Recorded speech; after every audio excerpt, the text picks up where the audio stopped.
पटना में कांग्रेस का प्रदर्शन, सीबी प्रमुख माधवी बुच के इस्तीफे और अडानी समूह की जांच के लिए जेपीसी की मांग। बिहार की राजधानी पटना में कांग्रेस के नेताओं और कार्यकर्ताओं ने सेबी की प्रमुख माधवी बुच के इस्तीफे और अडानी समूह से जुड़े मामले की जांच के लिए एक जेपीसी के गठन की मांग को लेकर बृहस्पतिवार को पटना में प्रदर्शन किया। बिहार कांग्रेस के नेताओं ने यहां मार्च निकाला है और इस मार्च का नेतृत्व बिहार प्रदेश कांग्रेस अध्यक्ष अखिलेश सिंह कर रहे थे। भागलपुर में गंगा का रौद्र रूप, एनडीआरएफ ने संभाला मोर्चा। बिहार के भागलपुर के इस्लामपुर बिंदटोली में रिंग बांध टूटने के बाद प्रशासनिक अमला हरकत में आ गया है। बाढ़ राहत एवं बचाव कार्य के लिए बुधवार को एनडीआरएफ और एसडीआरएफ के 12 दस्तों ने प्रभावित इलाके में मोर्चा संभाल लिया है। लोगों को सुरक्षित ठिकाने तक पहुंचाने, घरों में पड़े सामान आदि को निकालने में टीम सहयोग कर रही है। बिहार में फिर नौकरी की बहार। बिहार में एक बार फिर नौकरी की बहार आने वाली है। नीतीश सरकार के शिक्षा विभाग में फिर से बड़े पैमाने पर सरकारी नौकरी को लेकर बहाली निकलने वाली है। इस बात का ऐलान खुद नीतीश कैबिनेट के मंत्री ने किया है। शिक्षा मंत्री सुनील कुमार ने कहा कि शिक्षा विभाग के अंतर्गत 1.5 लाख से अधिक पदों पर नियुक्ति होनी है।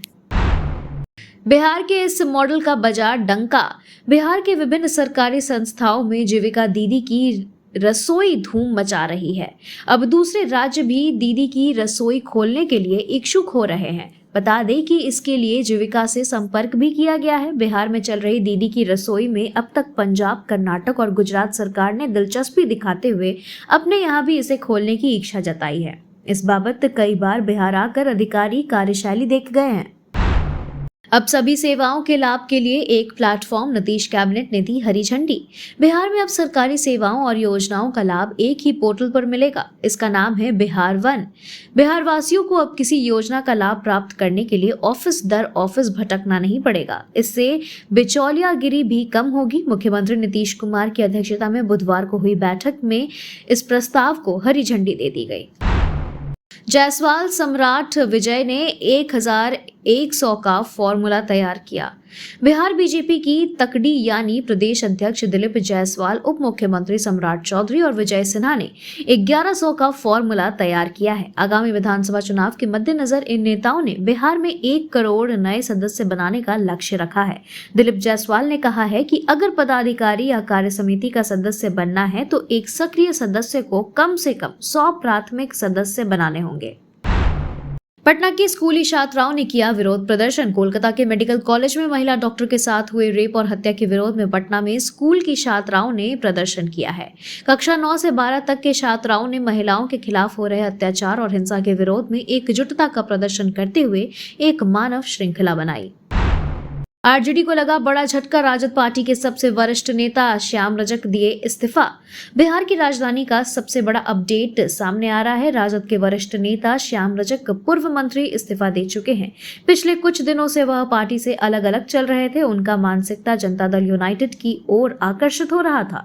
पिछले दिनों श्याम रजक की मुख्यमंत्री नीतीश कुमार के साथ मुलाकात हुई थी और जेडीयू में मिलने की इच्छा जताई थी। उसके बाद नीतीश कुमार ने उनके पार्टी में शामिल होने को हरी झंडी दे दी। जल्द ही श्याम रजक नीतीश की पार्टी का हिस्सा बन सकते हैं।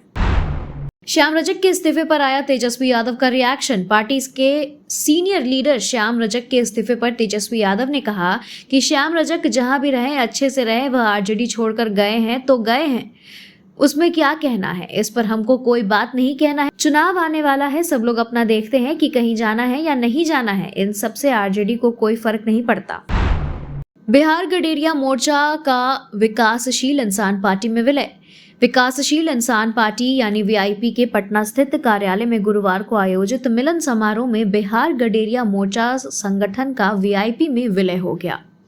मोर्चा के राष्ट्रीय अध्यक्ष संतोष पाल ने अपने सैकड़ों सहयोगियों के साथ वीआईपी की सदस्यता ग्रहण की है। पार्टी में आए सभी लोगों का स्वागत करते हुए वीआईपी के प्रमुख और बिहार के पूर्व मंत्री मुकेश सहनी ने दावा किया कि कल का बिहार कुछ और होगा। हम लोग मिलकर इसमें बदलाव करेंगे। बिहार का गौरवशाली अतीत रहा है। मुजफ्फरपुर रवाना हुए सीएम नीतीश कुमार, कई योजनाओं का करेंगे निरीक्षण।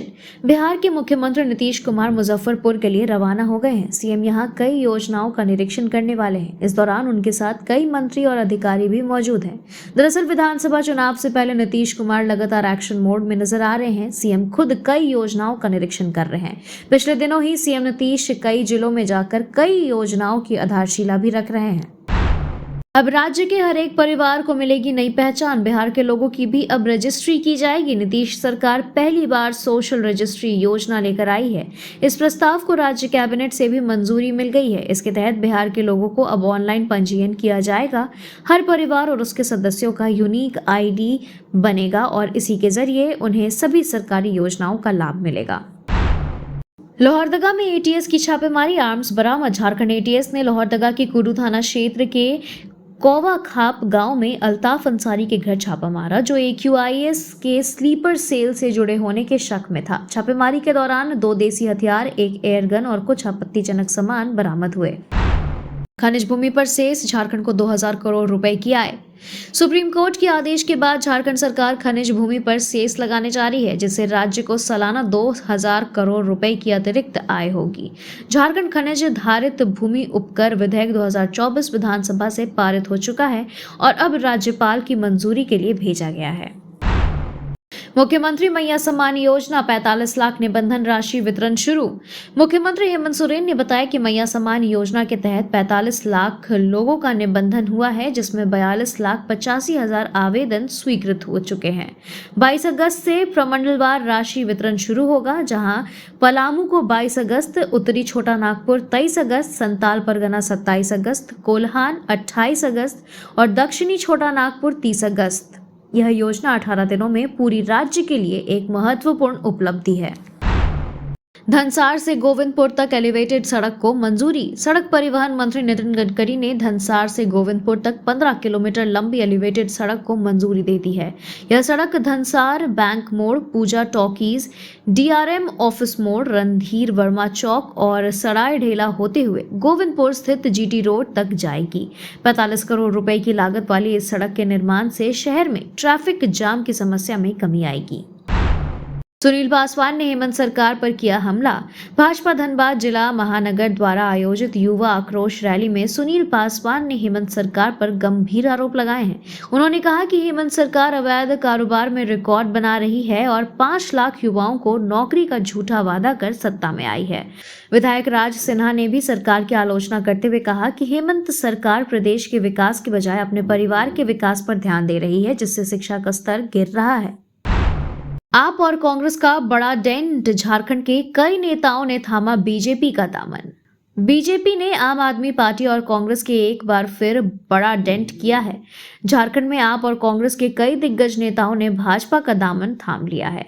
बीजेपी नेताओं का कहना है कि इंडिया का वजूद अब खतरे में है। प्रदेश अध्यक्ष बाबूलाल मरांडी ने तो यहां तक कह दिया कि झामुमो गठबंधन का वजूद खतरे में है और लोग डूबती नाव से भाग रहे हैं।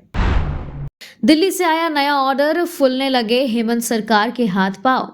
केंद्र सरकार के नए फरमान से राज्य सरकार के हाथ पांव फूलने लगे हैं। केंद्र ने स्पष्ट कर दिया है कि केंद्र प्रायोजित योजनाओं में राज्यों को तब तक केंद्रांश नहीं मिलेगा जब तक राज्य सरकार अपने हिस्से की राशि जमा नहीं करा देता। इस निर्देश से राज्य में योजनाओं की रफ्तार मंद पड़ने में संभावना बढ़ गई है। चंपई सोरेन ने राजनीति से संन्यास के विकल्प को किया खारिज, नए दल और साथी की तलाश में जुटे।